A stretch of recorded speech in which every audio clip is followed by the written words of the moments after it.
Fujifilm very recently released the X-T4, and if you look over this thing's spec list, it reads like a perfect YouTuber camera. So I'm really excited to crack this thing open. So what comes in the box?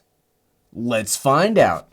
And as we're finding out, I'd like to thank today's sponsor, Skillshare. What's up, everyone? I'm the Everyday Dad, and if I can figure it out, you can figure it out. So I'm really excited about this. I really like what Fuji has been doing with their cameras recently. And again, if you read down this thing's spec sheet, it's crazy.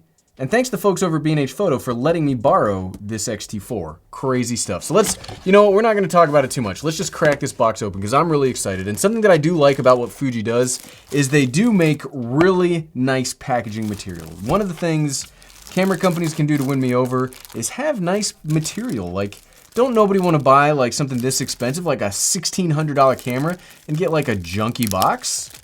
Canon. Okay, what do we have in here? Fujifilm Worldwide Network. That's cool. Look, they give you all sorts of phone numbers to contact if something's wrong.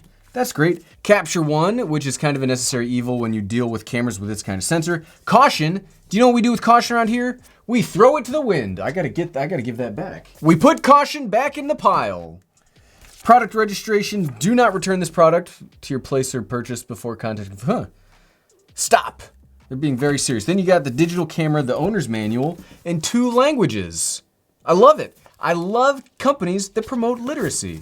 Let's get to the exciting stuff though. Ooh, here's the camera, so hold on. We'll set you aside. We're not quite ready for you yet. We're not quite ready for you. And in fact, if this is not totally set up the way that an unboxing would normally be for this camera, I got way excited and I already kind of opened it. And then I was like, no, we have to make the video, Gary. So I had to put everything back in. If it's all not back in the exact same place, that's why. What kind of cool accessories do we get? And something else that I like about what Fuji does is they always give like cool accessories. So we've got the, we've got the camera strap. We haven't talked about camera straps in a while, but I want you to leave me a comment below if you use the camera strap that comes with your camera. I never do. I know, I say I'm going to every time we do a camera unboxing, and then I never use the strap because I'm apparently a terrible person. But hold on, let's see this. Let's check this one out. Ooh, this is a nice one. This is a nice one. It says Fujifilm on it. It's got like nice, this might be the nicest camera strap that I've ever gotten in a box like this. This thing feels amazing. Like, I want to use this in other things that aren't this camera. Like, this is, I know YouTubers, we have a tendency to hyperbolize. We have a tendency to get really excited over things that aren't that exciting. This is the nicest camera strap I have ever gotten out of a box. And I've opened up a few of these cameras before. What else we have? We have a USB-C to USB-C cable, assuming the camera takes USB-C. We have the brand new battery, which is one of the most exciting parts about the X-T4, is this has Fuji's like first new battery in years. Very excited for that. That's important. We'll put you in the important pile. This right here, that's the important pile. Looks like we have some kind of plug. We have a USB-C to headphone out. Yep. I forgot. So this doesn't have a headphone port. You have to plug this in. At least they give you the dongle. If you're not going to have the port built into the body, at least you have the dongle. And then what is this thing? Oh, this is the plug. Oh, so you don't get a battery charger? That sucks. I hate when cameras don't come with battery chargers. I get it that we all charge in camera anymore. USB-C has really good recharge rates. But I prefer charging my batteries with a battery charger. So let's see, now we get to the main attraction. Ooh, peaking audio. The Fuji X-T4. What are these things? What a weird, is this for the strap? That's the first thing we're taking those off right now because that is the weirdest thing. We're not gonna bash anybody. They had their aesthetic thing that they had in mind for the camera. We're not gonna get too mad already, but there we go. Oh, so much better.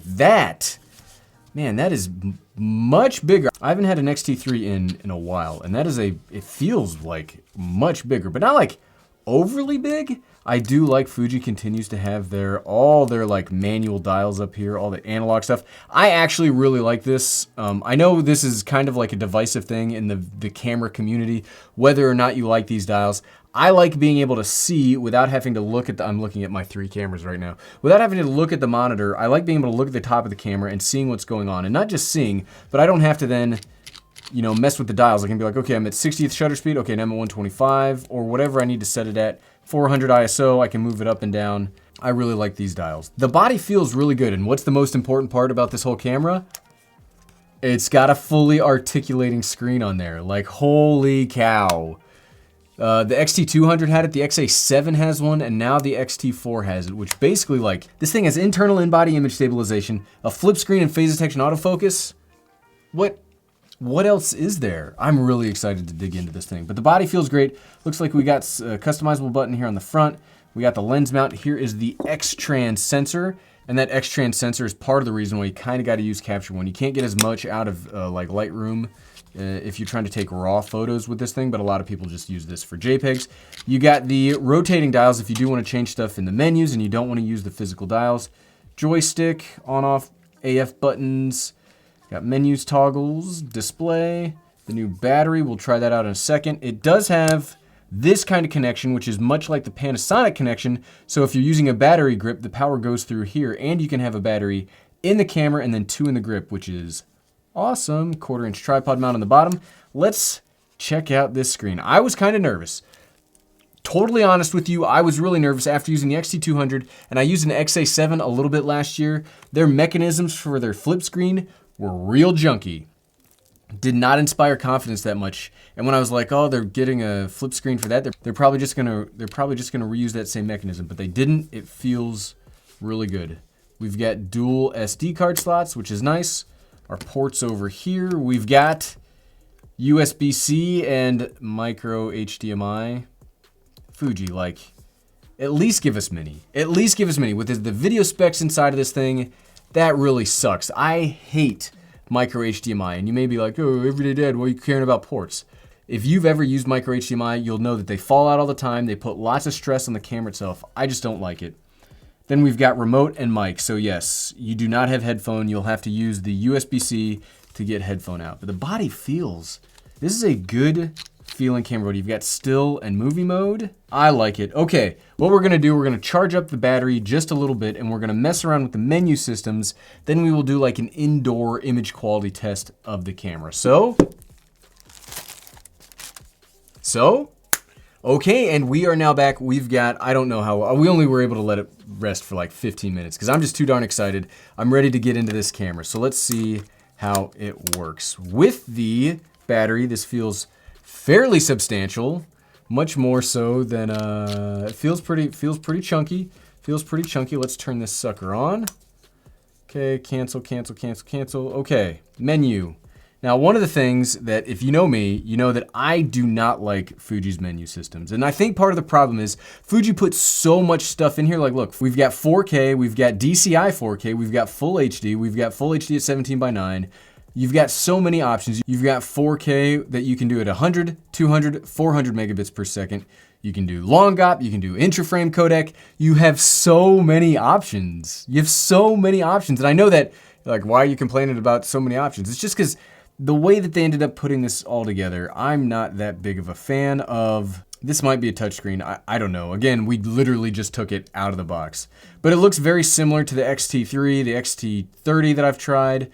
If it high speed, ooh, this does do 240 frames per second, right? Yep, it'll do 1080p at up to 240 frames per second, which is better than my beloved GH5, which I've always considered to be like the standard video camera. Is this gonna take it over? We'll have to find that out, so we'll turn that off. I like the Eternal profile, but I also really like standard. Okay, so we've got the 10 to 24. We're gonna do a quick indoor image test to treat this like, hey, if this was your indoor studio camera that you're using a super ultra wide lens with, why not do it this way? It's got that face and eye tracking autofocus that you're definitely not gonna, you are not gonna be, there we go. It does have the face and eye tracking autofocus, which I'm very excited about. One of the things though with the XT3, I really liked that camera when it came out, but it seemed like as firmware updates came out, it got less and less reliable autofocus. So I'm hoping that the XT4 here has like the good autofocus, and it does look, you can see it's tracking my face right there. You can see it's tracking my face and my eye.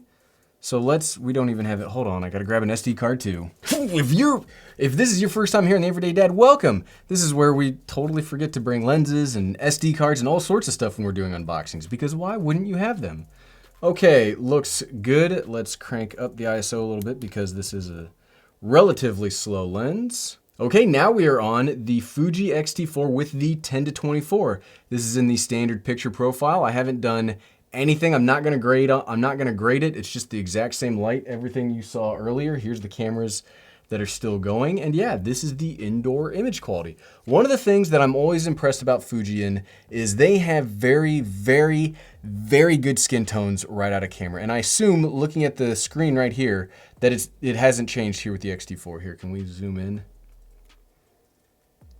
There, that might be a little better. One of the things, though, I am nervous about, Fuji's autofocus was not great in the X-T3, and in the last time I had the X-T3, I was not impressed in any way, shape, or form. So I do see the box around my eye. Hopefully this is working, and it looks really good. And I hope the stabilization is doing really well too, because this camera has built-in in-body image stabilization, like where the sensor moves around a little bit, a la GH5.